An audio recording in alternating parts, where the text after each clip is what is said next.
Yes, beta. But today's topic is in-text questions of electrochemistry. And the first question is on your screen.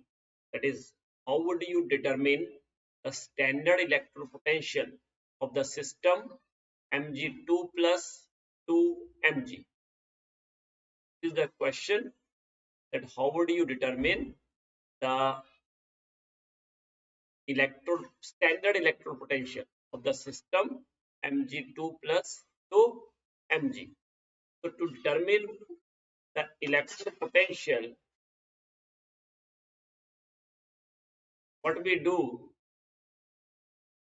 first of all, we set up two electrodes. First electrode,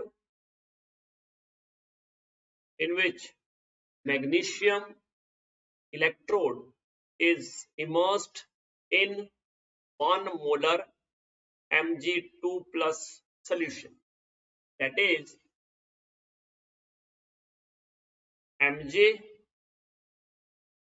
Mg2 plus 1 molar. That electrode we set up. That is the first electrode. And second electrode is in which platinum foil, on the platinum foil, it is immersed in 1 molar H plus ions, and H2 gas is bubbled through it.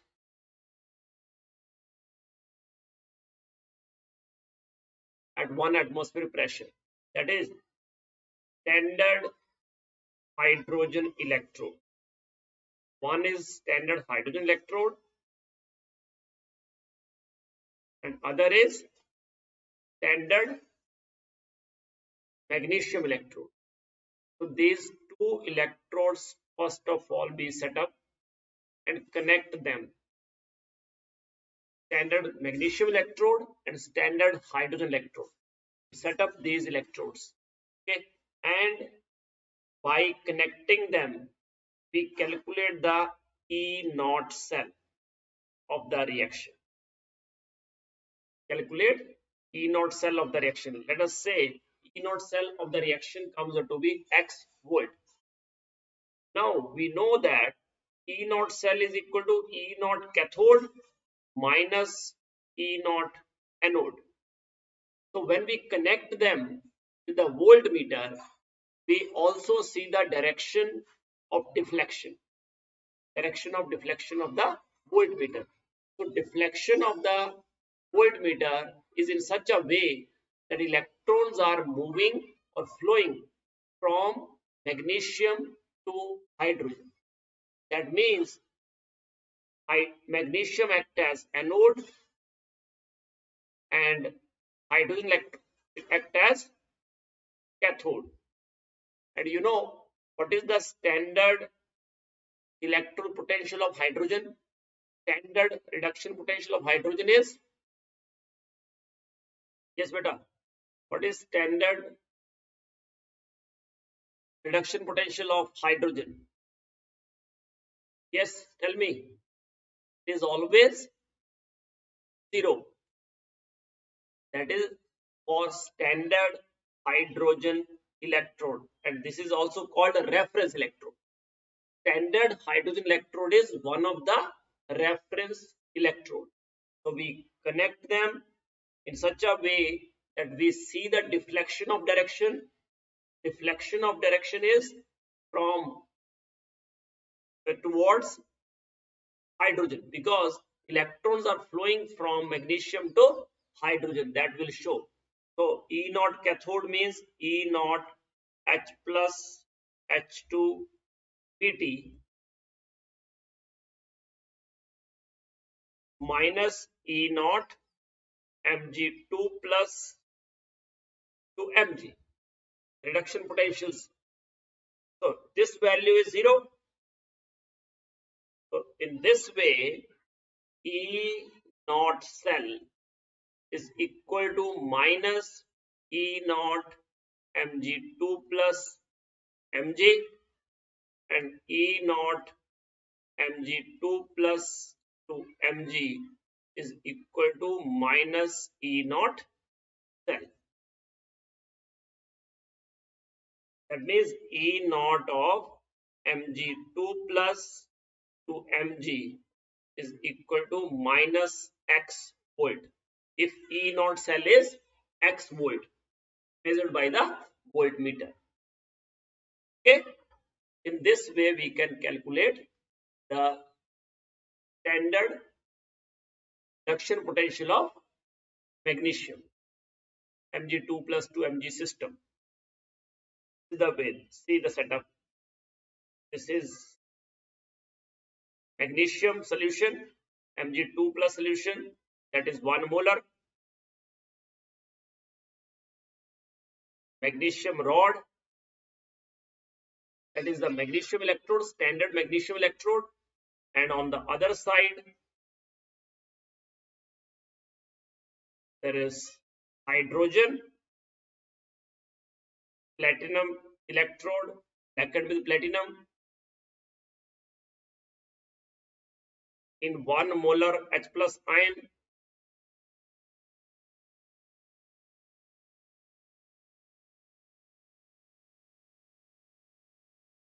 And hydrogen gas is bubbled through it at 1 atmosphere pressure, and then they are connected.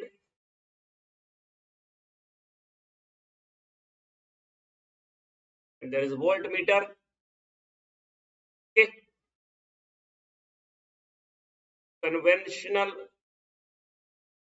current that flow in the direction of magnesium, and electronic current, conventional current and electronic current, they are opposite to each other, and therefore it shows that electrons are flowing from magnesium to hydrogen. Okay. Mg give Mg2 plus along with 2 electrons, and these electrons are gained by hydrogen, form H2 gas. Reaction at anode, magnesium act as anode and hydrogen act as cathode, and that is shown by the deflection of the voltmeter. That's it. This is question number 3.1. Now 3.2. Can you store copper sulfate in a zinc pot? Yes, tell me. Can you store? Yes, beta. Can you store copper sulfate solutions in zinc pot?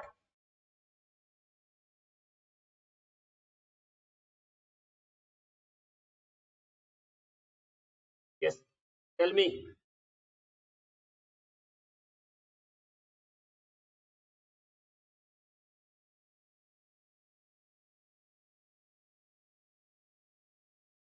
Hello? Can you store? To say out of zinc and copper, which one is more reactive, zinc or copper? Keep in mind that zinc is more reactive than copper. How do we know? Because standard reduction potential of zinc is less and standard reduction potential of copper is more, and zinc is more reactive than copper. There is no need to remember this E naught value. I'm just writing it for your reference, because metals are reactive because they lose electron. So when they lose electron means their oxidation potential is high. So the metal with high oxidation potential or low reduction potential, that is more reactive metal. So see, reduction potential of zinc is less, so it is more reactive.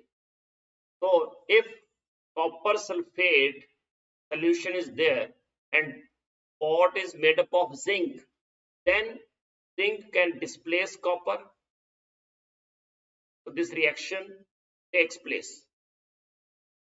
So in this way, zinc gets dissolved. Zinc react with copper sulfate to give zinc sulfate and copper, and therefore there are holes in the pot. That's why copper sulfate cannot be stored in zinc pot because zinc can displace or can copper from copper sulfate and itself gets dissolved. Zinc itself gets dissolved, right? This is question number 3.2. Now consult the table of standard electrode potentials and suggest three substances that can oxidize ferrous ions under suitable conditions. So you know, ferrous ion is oxidized means ferrous is converted into ferric. Ferrous to ferric. This is the reaction. Ferrous Fe2 plus. Ferrous means Fe2 plus. So Fe2 plus ion is oxidized to give ferric, that is Fe3 plus electron. Okay. So E naught value Fe2 plus to Fe3 plus, that is equal to minus 0.77 volt. Means E naught Fe3 plus to Fe2 plus, that is plus 0.77 volt. That means Fe2 plus is oxidized to Fe3 plus by the substances which have higher reduction potential than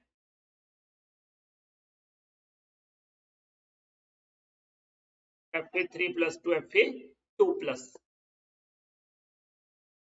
That means strong oxidizing agents are required. Okay, is oxidizing agent. So you know, halogens are all have more value than Fe2 plus. So fluorine, except iodine, fluorine, chlorine, bromine are the substances that can oxidize ferrous ion under suitable conditions. These ions, these F2, Cl2 and Br2, these substances can oxidize ferrous ion into ferric ion under suitable conditions. Okay. Because for bromine it is 1.09, for chlorine E naught value is 1.36, for fluorine it is almost 2 point something, right? Calculate the potential of hydrogen electrode in contact with a solution whose pH is 10. So see, first of all, we have hydrogen electrode. So hydrogen electrode, it is H plus plus electron to half H2 gas. H plus aqueous plus electron plus to give half of H2 gas. So if we write Nernst equation for it, so according to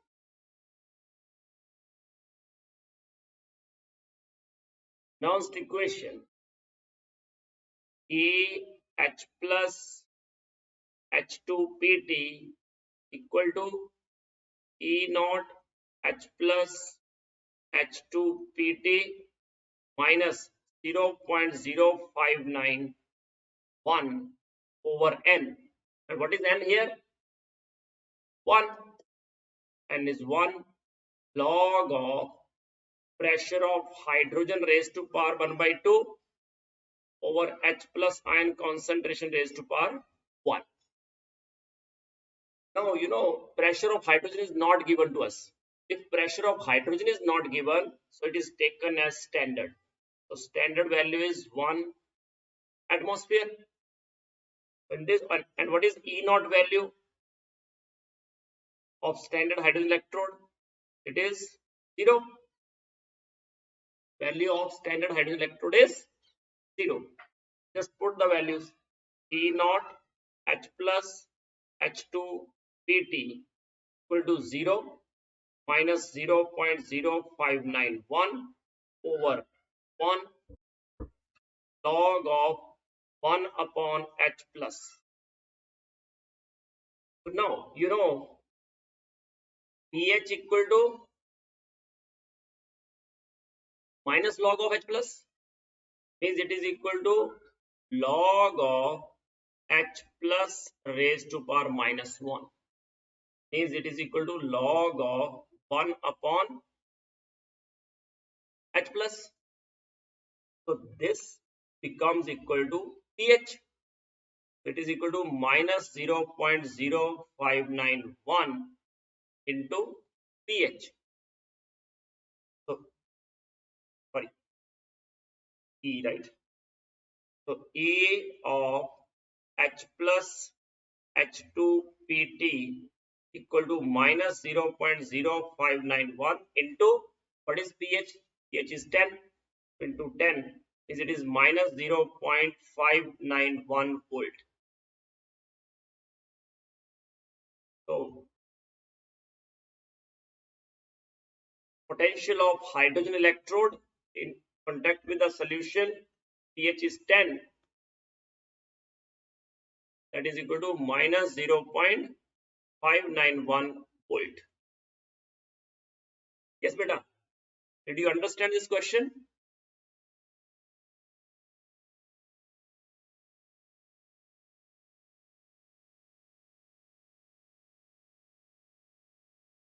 Yes, beta. Did you understand? Hello. Yes, beta. Did you understand this question? Solution of this question?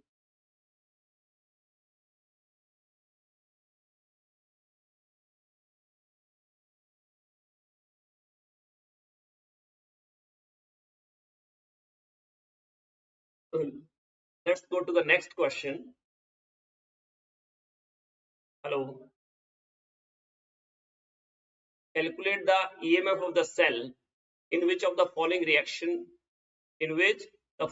reaction takes place. Nickel solid plus 2 Ag plus concentration is 0.002 molar to give nickel 2 plus concentration 0.160 molar plus 2 Ag solid, given that E naught cell. Now, because we have to calculate EMF of the cell, just write according to Nernst equation. According to Nernst equation, E cell equal to E naught cell, again minus 0.0591 over N log of product over reactant. Product is nickel 2 plus raised to power 1 and Ag plus raised to power 2. Nickel is solid, silver is also solid. They are not written because their value is taken as unity 1. So E naught cell is 1.05 volt minus 0.0591 over N. What is N here? Nickel 2 plus. Change is of 2. So N in this case is 2. Just put value of N as 2 log of nickel 2 plus 0.16 divided by 0.002 raised to power 0.16 divided by 0.002 raised to power 2. So it is 1.05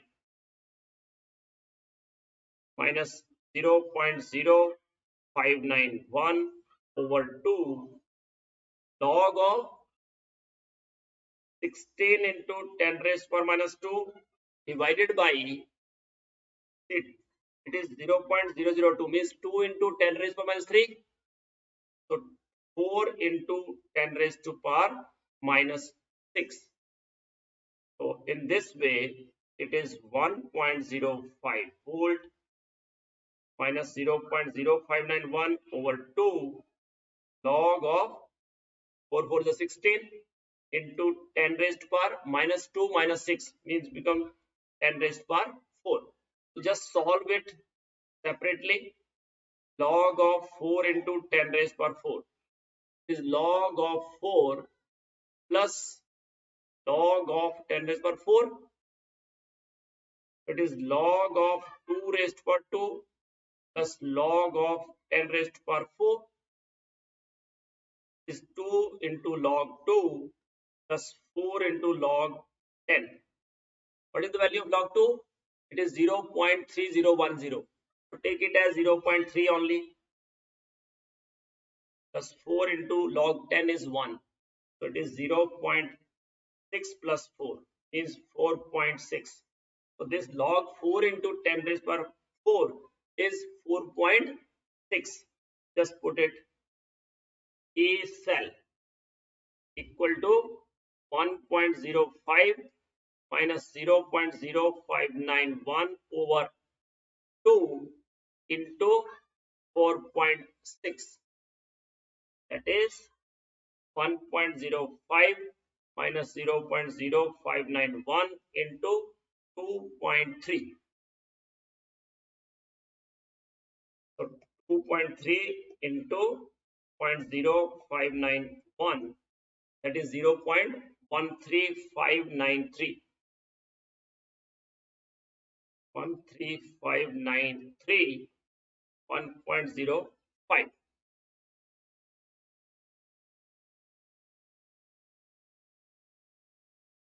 So now it becomes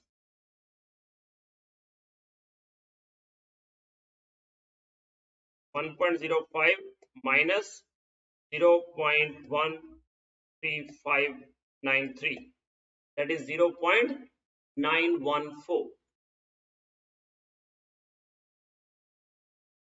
07 volt. This is A cell, EMF of the cell. So approximately you can write it as 0.914 volt. This is question number 3.5. Yes, but up to this, any doubt? Any doubt up to this?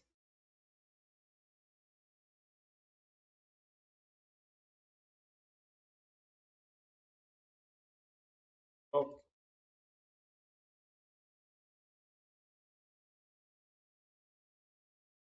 Next question.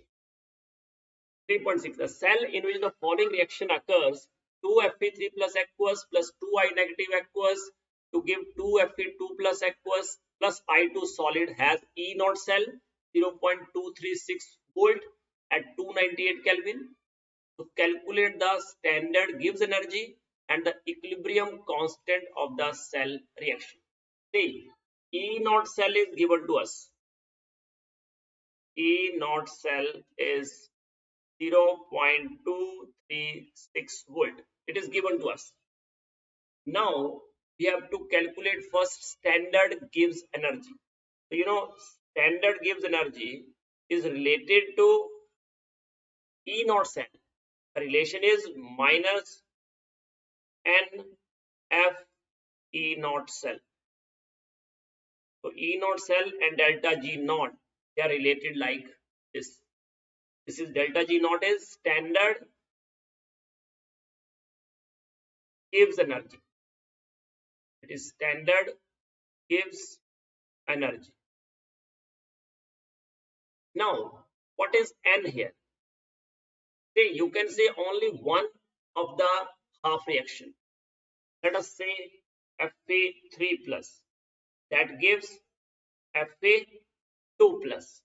So in this reaction, how many electrons are involved? One, because 3 plus to 2 plus, so minus 1 on right side, one electron on right side. But there are two Fe3 plus, so it is whole equation is multiplied by 2. So that means N in this particular reaction is 2. N is 2, and what is F? That 96,500, because 1 Faraday's charge on 1 mole of electrons in coulombs, and it is round about 96500. Actually, we take it as 96478 round, but for mathematical calculation, to make it simple, we write it as 96500. Now, third thing is E naught cell, that is already given to us. So now we can calculate delta G naught, that is minus 2 into 96500 into 0.236 coulomb volt. So coulomb volt is joule. So in this way, the value is 2 into 96500 into 0.236, that is 45548 joule. So in kilojoule it is minus 45.548 kilojoules. But in joule it is 45,548 joule. So in this way you can calculate a delta G naught. Now come to the equilibrium constant. So equilibrium constant is related to E naught cell, and the relation is E naught cell is equal to 0.0591 over N log of Kc. Here Kc is equilibrium constant. So this is the relation. This relation comes because at equilibrium E cell equal to E naught cell, and at equilibrium ratio of the product to the reactant is equilibrium constant. Okay. So now just put the values. E naught cell is 0.236, 0.0591, and what is N? That we have already calculated, that is 2, and log of Kc. So log of Kc equal to 2 into 0.236 over 0.0591. So now it is 2 into 0.236, 0.472 by 0.0591. So it is 7.986, 7.9865, 7.9865. This is the value of log Kc. So Kc equal to anti-log of 7.9865. So anti-log and log you can calculate by using log table and anti-log table, that will be provided to you in the examination hall. Just demand from the concerned invigilator, or you can keep it in your bag so that whenever you need, you can ask invigilator to give it to me. Okay. So now what is the value of anti-log of 0.9865? So anti-log of 0.9865 its antilog is 9.694. 9.694 into 10 raised to power 7. So this is the value of Kc, that is equilibrium constant. This is question number 3.6. Okay. Now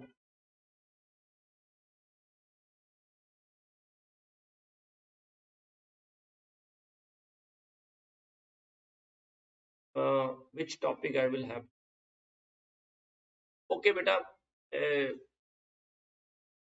For tomorrow's topic, it is intermolecular forces.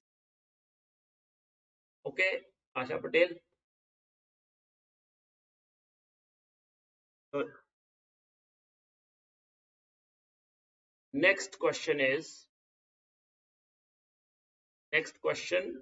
that is 3.7. Why does the conductivity of a solution decrease with dilution? So this answer is in the definition itself. Because what is conductivity? Conductivity is defined as conductivity is the conductance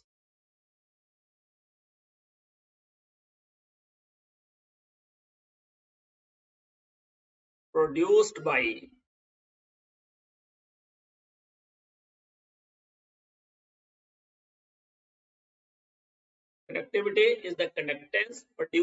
all the ions present in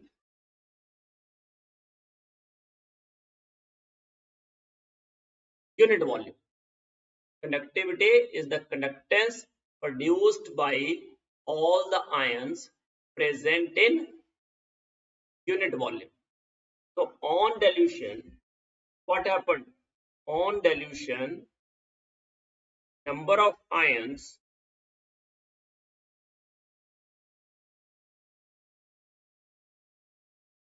per unit volume decreases. On dilution, number of ions per unit volume decreases. So obviously conductivity decreases on dilution. Means that's why conductivity decreases on dilution, because conductivity is the conductance produced by all the ions which are present in unit volume. So when we dilute the solution, number of ions per unit volume decreases, and that's why conductivity decreases on dilution. Next question is, suggest a way to determine lambda m naught value of water. Lambda m naught value of water. Now lambda m naught value of water, to calculate, water is a weak electrolyte. H2O is a weak electrolyte, and for weak electrolyte we cannot determine lambda m naught. Lambda m naught cannot be determined for weak electrolytes, but by using Clausius law we can calculate lambda m naught value of a weak electrolyte by making use of lambda m naught values of strong electrolytes, because lambda m naught value of strong electrolytes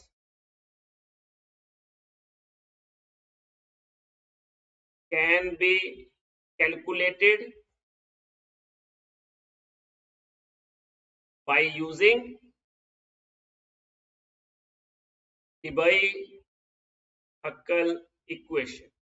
By using Debye-Huckel equation, we can calculate lambda m naught value of strong electrolytes, right? And that equation is lambda m c equal to lambda m naught minus a under root c. So by this plot, by extrapolation, we can calculate lambda m naught. Lambda m naught is molar conductivity at infinite dilution. For weak electrolyte, at the end, when the solution is very dilute, it becomes like this, parallel to the lambda m, and that's why it can never touch lambda m naught. It never touch this axis.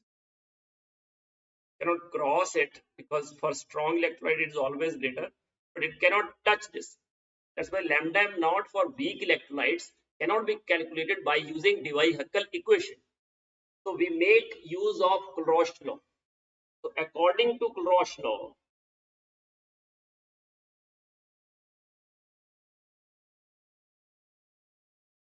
each ion makes its own contribution towards molar conductivity at infinite dilution, independent of the other ions with which it is present. I am writing this definition that at infinite dilution, each ion makes its own contribution towards molar conductivity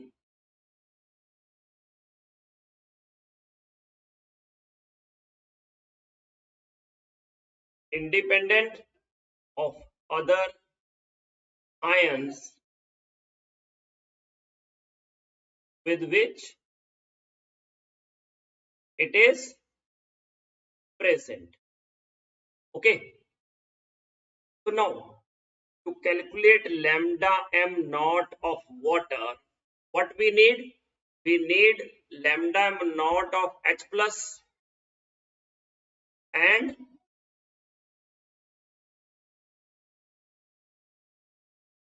lambda m naught of OH negative. These values are required. Okay, so if we make a strong electrolyte, or we have a strong electrolyte having H plus ion, or other electrolyte having OH negative ion, we just add them, and extra ions we subtract them. We can calculate lambda m naught of H2O easily. So just see, lambda m naught of H plus ion, if it is present along with Cl negative ion, it becomes strong electrolyte.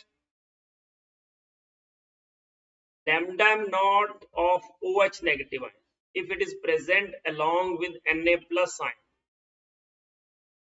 it becomes strong electrolyte. Now what is extra? Extra is Cl negative and Na plus. So just subtract those extra ions. So if we subtract this extra ion, that is lambda m naught of Na plus and lambda naught of Cl negative, see, it becomes lambda m naught of HCl minus lambda m naught of sodium hydroxide minus lambda m naught of NaCl. So net ions whose contribution is there, that is H plus and OH negative only, because HCl is strong electrolyte, sodium hydroxide is strong electrolyte, NaCl is also strong electrolyte. So we add lambda m naught of HCl and lambda m naught of NaOH. Means lambda m naught of hydrochloric acid is added in lambda m naught of sodium hydroxide, and we subtract lambda m naught of sodium chloride. So we can calculate lambda m naught of water.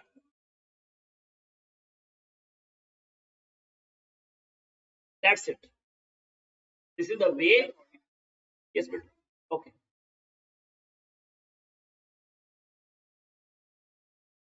So this is the way to calculate lambda m naught of water. by making use of lambda naught of strong electrolytes. This is the application of Roche. Next question. The molar conductivity of 0.025 mole per liter methanoic acid, it is 46.1 s centimeter square per mole. Calculate its degree of dissociation and dissociation constant given lambda naught of H plus and lambda naught of HCOO negative. So see, first write what is given to you. Lambda MC of methanoic acid. What is methanoic acid? HOOH, and that is equal to 46.1 s centimeter square per mole. And second is concentration. Concentration is 0.025 mole per liter, means molarity is given to you. So just write capital M of methanoic acid. Then what we have to calculate? Degree of dissociation we have to calculate, and dissociation constant of, and you know dissociation constant is C alpha square over 1 minus alpha. This is the formula used to calculate dissociation constant. And to calculate alpha, we need molar conductivity at given concentration divided by molar conductivity at infinite dilution. So lambda m naught of methanoic acid we can calculate by the use of Roche law, that we need lambda m naught of formate ion plus lambda m naught of H plus ion, and both are given to us. Formate ion value is 54.6, and for H plus ion value is 349.6. Just add them. 349.6 plus 34.6, that is 404.2 s centimeter square per mole. So from lambda C and lambda naught we can calculate degree of dissociation.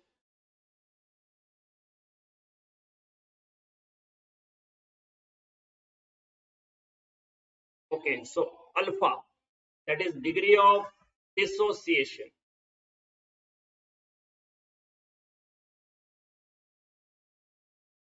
Alpha equal to lambda C divided by lambda naught.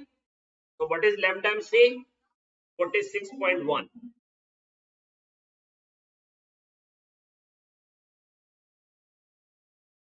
And what is lambda naught? It is 404.2.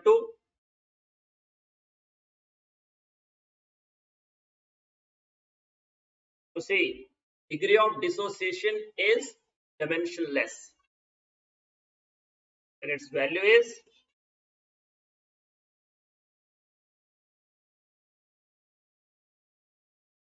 0.114. So this is degree of dissociation. So this is the first part of the question. Second is to calculate dissociation constant. So Ka, it is equal to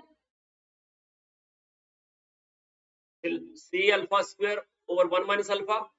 K is given 0.025. Alpha is given 0.114 whole square divided by 1 minus 0.114.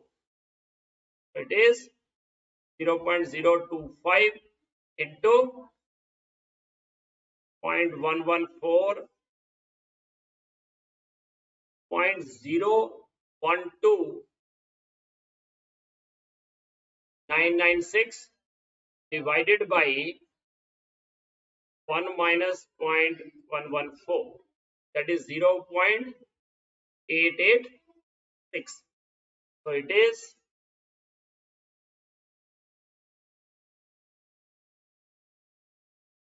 0.025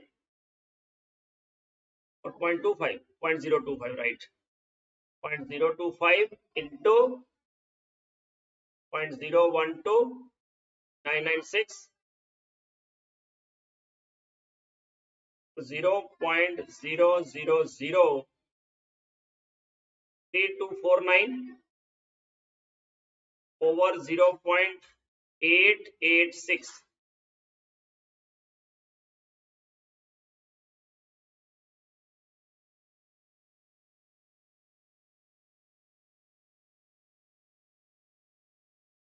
It is, see, you can write it as 3 to 3.249 over 0.886 into 10 raised per minus 4. So it is 3.7 into 10 raised to power minus 4. So this is dissociation constant of acid.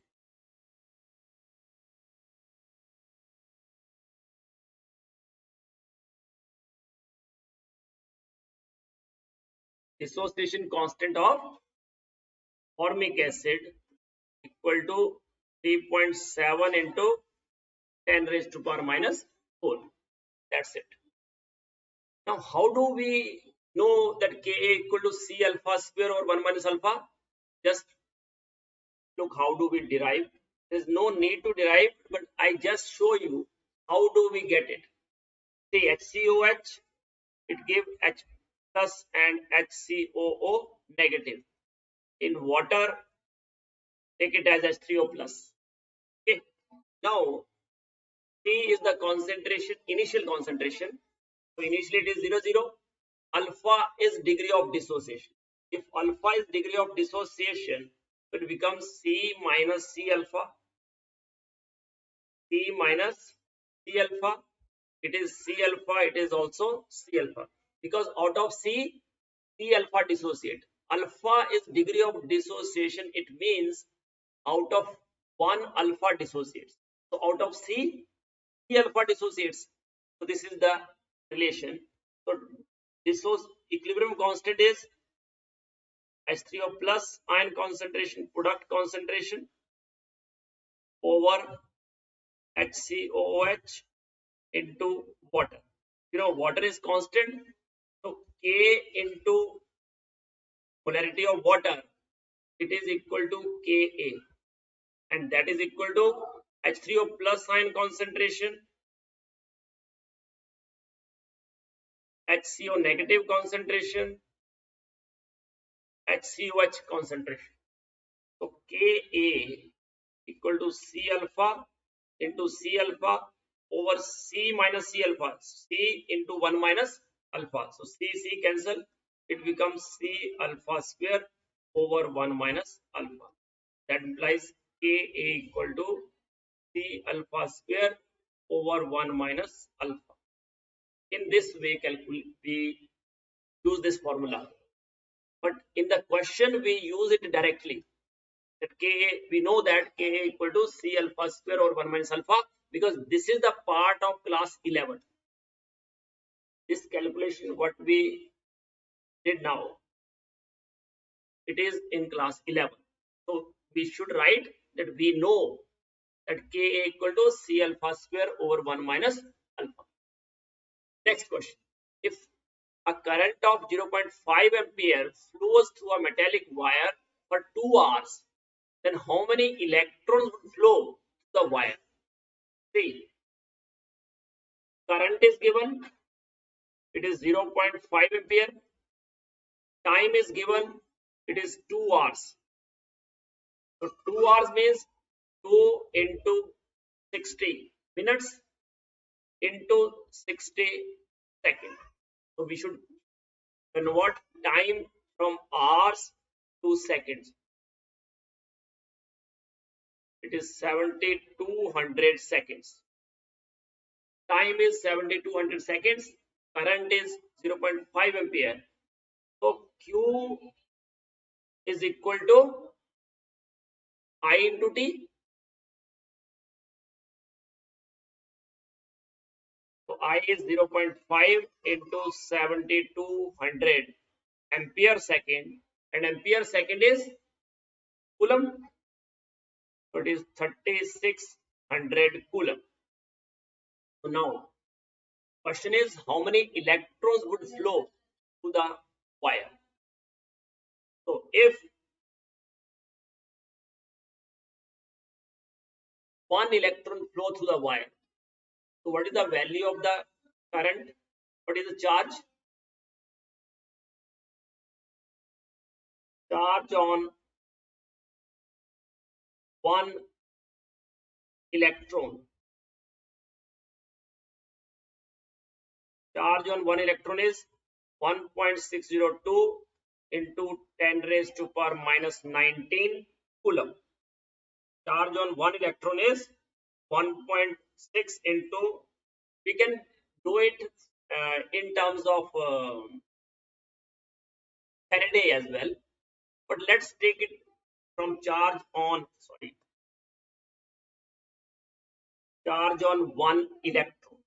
Okay, because you know it is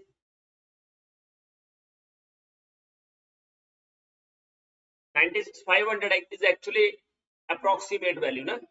So number of electrons, that is equal to total charge divided by charge on one electron.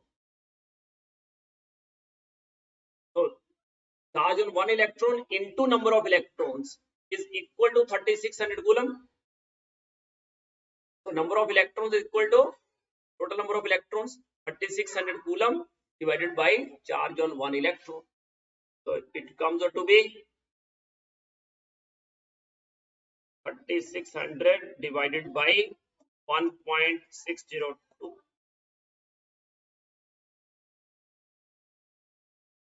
2247.2 into 10 raised to power 19. That is 2.2472 into 10 raised to power 22.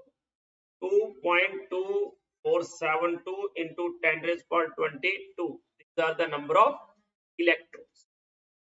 Okay.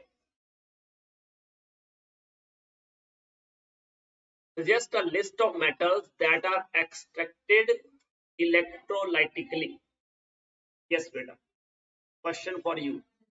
Electrolytically, suggest the list of metals. Electrolytically.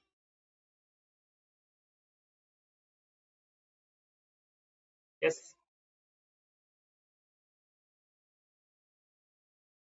So those metals are extracted electrolytically which are highly reactive.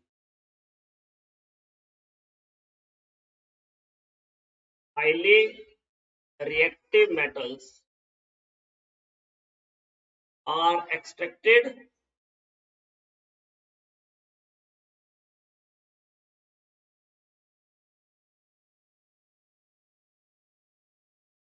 electrolytically. So tell me, highly reactive metals. Sodium is highly reactive, you know.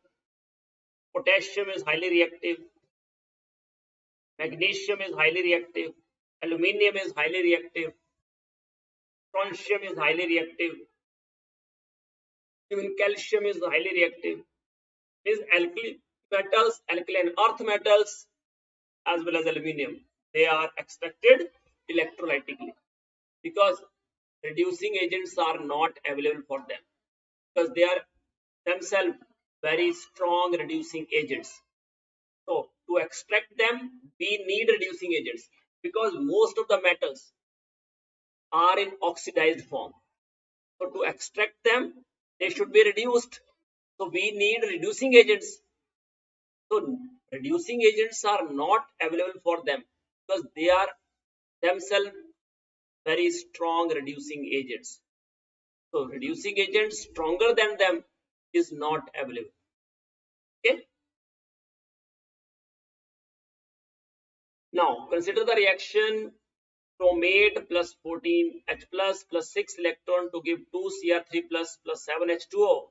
What is the quantity of electricity in coulombs needed to reduce 1 mole? See, if we have 1 mole of chromate, then how many moles of electrons are required?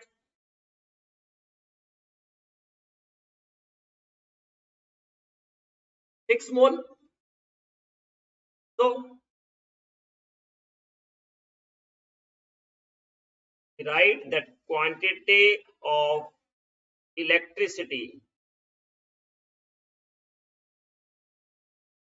in coulombs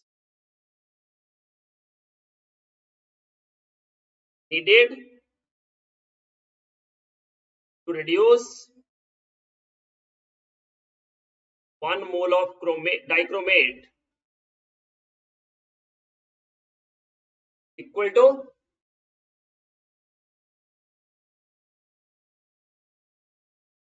6 Faraday. Because 6 mole of electron means 6 Faraday. In coulombs, it is 6 into 96 500 coulomb.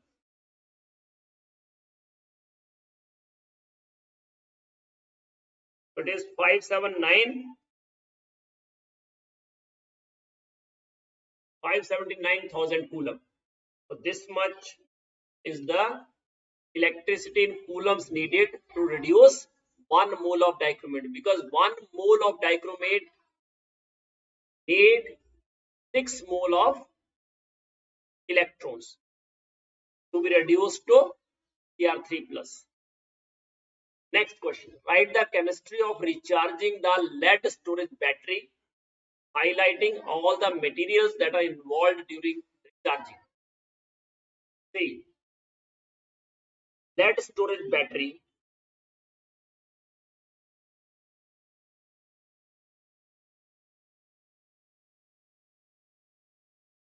in lead storage battery, anode is made up of grid of lead. Anode is made up of simply grid of lead, and cathode, it is made up of grid of lead containing PbO2.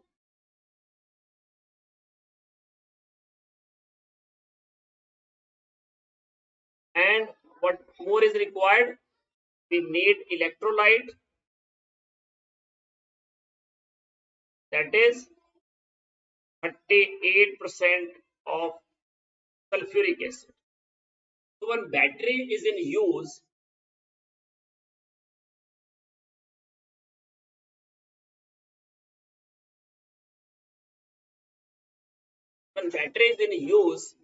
at anode, lead is converted into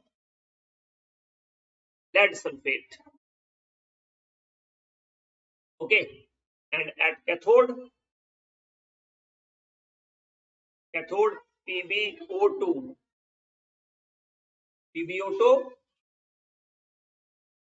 give PbSO4.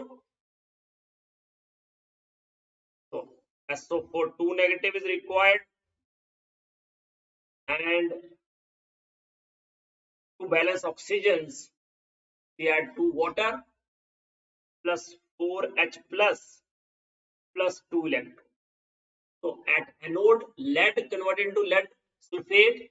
At cathode, lead oxide PbO2 is converted into lead sulfate. So overall reaction is Pb plus PbO2 plus 4H plus 2SO4 2 negative. So 2H2SO4 to give 2 PbSO4 plus 2 H2O liquid. So lead sulfate is deposited at anode as well as cathode. Now during recharging. Now come to during recharging. So you know, during recharging, a reverse reaction takes place. Both the reactions are reversed. Then take it as 1 and this is 2. So, in reaction 1, you know, when it is in use, lead is converted into lead sulfate. But when it is recharged, lead sulfate is converted into lead. Lead sulfate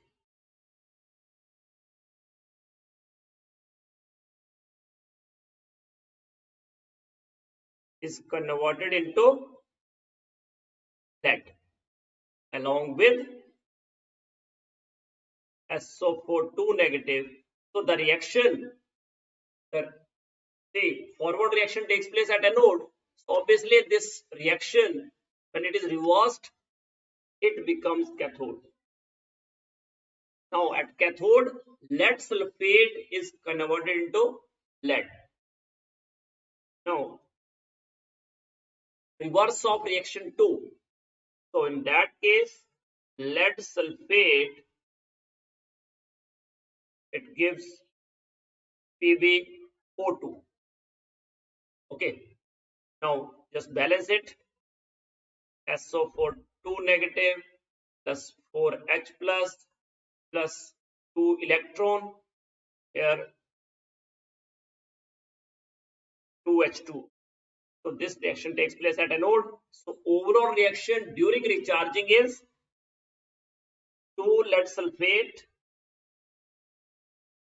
2 H2O liquid to give Pb solid at cathode, PbO2 at anode, along with regeneration of H2SO4 solution. H2SO4 is regenerated during the recharging. So see, during recharging, lead is formed at cathode, PbO2 at anode, and H2SO4 is regenerated because reactions are reversed. That's it. Now, so just two materials other than hydrogen that can be used as fuels in fuel cell. Yes, beta. That is the question for you. Yes, beta. Question for you. So just two materials other than hydrogen that can be used as fuels in fuel cell. Everyone is interested in space.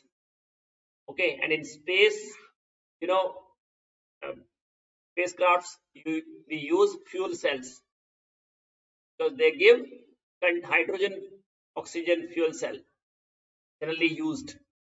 Okay, because they give continuous supply of electricity and byproduct formed is water that can be used for drinking purpose by the astronauts.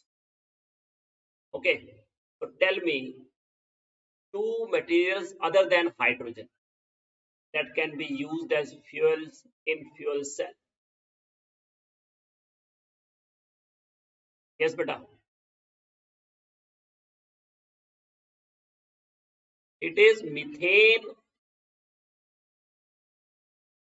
It is methane and methanol. Keep in mind, methane and methanol, they are used other than hydrogen as fuels in fuel cell. Last question. Explain how rusting of iron is envisaged as setting up of an electrochemical cell.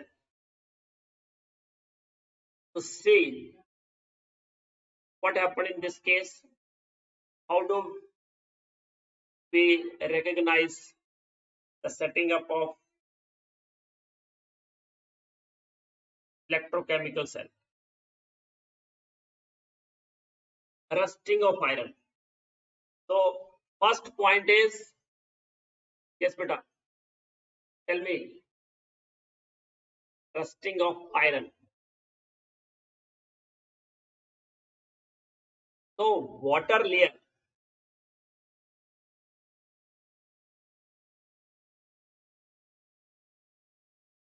on the surface of iron, and water layer generally formed on the surface of iron in rainy season, or if that iron is in contact with water in any way. So water layer on the surface of iron dissolve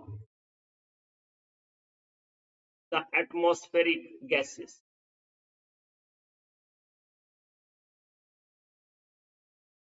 like water in contact with carbon dioxide give carbonic acid, water in contact with SO2, whatever is present in excess. CO2 is always there, but along with that, if there is more pollution, then other gases are also present that is dissolved in water and give acid.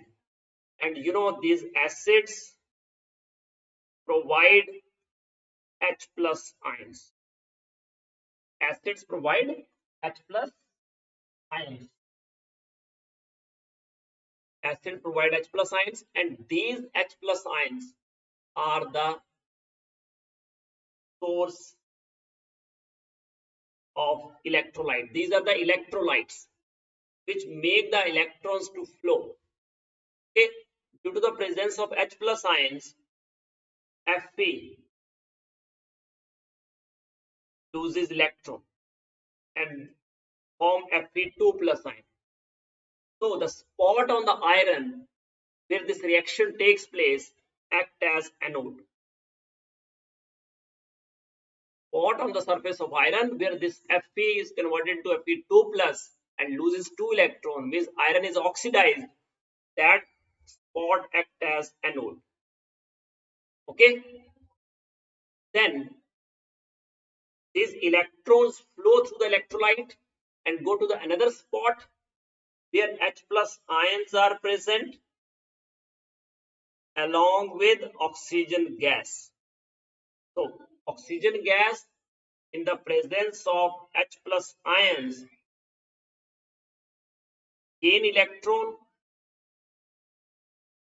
and give water. And that spot where oxygen in the presence of H plus ions gain electrons, that spot act as cathode. So see, everything is present. Anode is there on the surface of iron. Cathode is there on the surface of iron. Electrolyte is there in the form of H plus ions. So what is more required? That is the setting up of cell. Cell is what? Anode, cathode, electrolyte. And if reaction takes place, so that become electrochemical cell. So in this way, it is electrochemical cell. 4H Fe solid, 4H plus O2 gas to give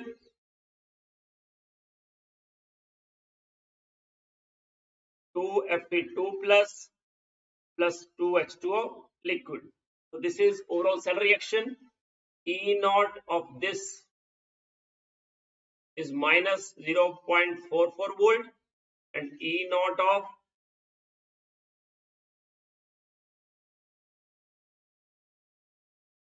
H plus O2, that is 1.23 volt. So E naught cell is, E naught cathode minus E naught anode. So it is 1.67 volt. So this is the way to set up electrochemical cell. And then further, iron 2 plus is further oxidized by atmospheric oxygen and give Fe2O3.XH2O, and this is called rust. So that's all for the day. If you have any doubt, please do ask. So these are all in-text questions of electrochemical cell or electrochemistry of chapter 3 of class 12th. Yes, beta. Any doubt? Any doubt up to this?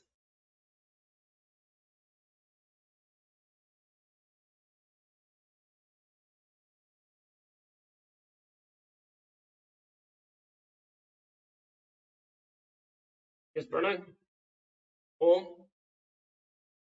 Any doubt?